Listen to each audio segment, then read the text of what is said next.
On démarre par Bruno Le Maire qui a appelé son camp à reconnaître une défaite.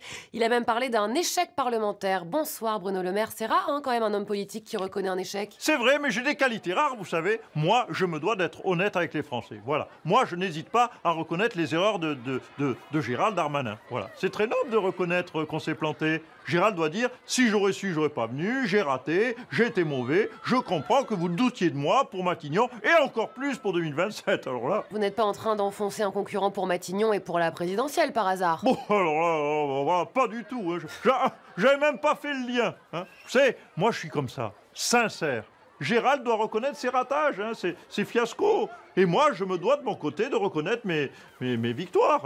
La baisse des coûts de l'énergie, c'est moi. Le recul de l'inflation, c'est encore Nono. La hausse du SMIC, c'est Bibi. Et du coup, vous voyez qui pour remplacer Elisabeth Borne? Ben, vaut-il mieux un loser en série qui rate tout ou un brillant économiste qui enchaîne les victoires comme moi?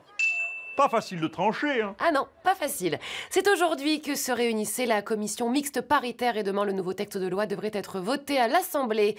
Bonsoir Éric Ciotti. Non, c'est nul, ça m'amuse plus, allez aux oubliettes.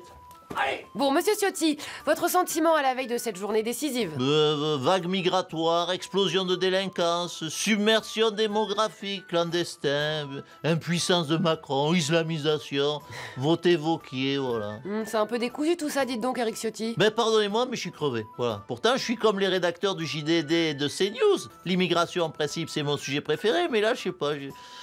Un début de lassitude. Alors vous avez dit que les Français souhaitaient qu'on expulse plus rapidement. Mais évidemment, faut expulser plus vite, plus loin, plus fort. C'est la devise des JO appliquée à la loi immigration. Et pourtant, il n'était pas raciste, Pierre de Coubertin. Mais voyez, il aurait pu. Vous n'étiez pas censé l'être non plus. Vous avez été 9 millions à regarder la victoire de Miss Nord-Pas-de-Calais à l'élection de Miss France. Tout de suite, l'avis de Pascal Praud, regardez. Bienvenue dans l'heure des Pro 3, c'est comme l'heure des Pro 2, mais sur TF1. Miss France, on est tous d'accord, c'était mieux avant. Bon, pas à l'époque où ils ont fait gagner les Africaines, je vous l'accorde. Mais là, franchement, cette Miss avec des cheveux courts, ça ne veut rien dire. On dirait, c'est le wokisme, voilà, qui a encore gagné. On dirait Sandrine Rousseau en maillot de bain, franchement. Alors, allons-y, tant qu'on y est. Faisons gagner aussi une femme qui cache ses cheveux, pourquoi pas, une femme voilée, voilà, on va y arriver. Oui, Geoffrin. De Fontenay, on n'a jamais vu ses cheveux, les cacher sous un chapeau. Mais non, mais ça n'a rien à voir. Geneviève, c'est la mauvaise foi. Geneviève, elle était pas, voilà, elle était, enfin, on se comprend, elle était pas contre un petit coup de rouge et un bout de sauciflard, franchement. Un instant, excusez-moi. Texto d'Élie Guichard, moi, ma Miss France, cette Miss France, je l'aime bien.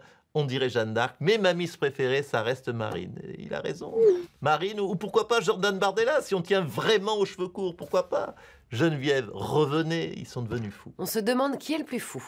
Pour passer l'actualité en revue, le président est notre invité ce soir.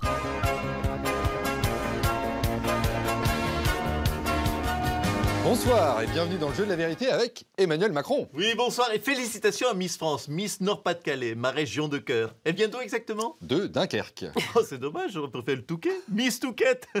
Sinon, de quoi vous voulez qu'on parle? C'est quoi les questions? Alors, les téléspectateurs, vous appelez le 787 22 22.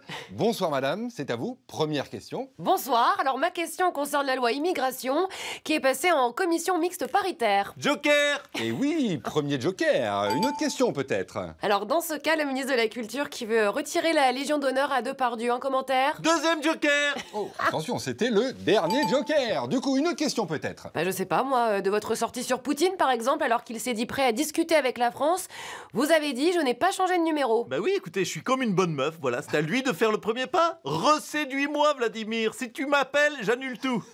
Allez, une dernière question peut-être. Alors vous allez changer pour la 6e fois en 7 ans de conseiller en com. Évidemment, ils sont nuls, honnêtement. Je suis l'homme le plus brillant du 21e siècle, le meilleur président de la 5e République, peut-être même le plus grand dirigeant de tous les temps. Et malgré ça, tout le monde me déteste. C'est bien que la com est nulle, non? Oui, c'est pas faux, c'est pas faux. Ah, on a peut-être quelqu'un pour vous aider en com, François Hollande. Vous me prenez, j'étais en train de faire une soupe. Bon avant de passer à table, un conseil au président Macron. Écoutez, c'est très simple, vous savez, pour qu'un président voit sa cote de popularité doubler, voire tripler, il suffit d'arrêter la politique. Moi, depuis que je suis retiré des affaires, vous voyez, les gens m'adorent. Bon, ils m'aimaient déjà beaucoup avant, mais encore plus aujourd'hui. Du coup, Macron, démission.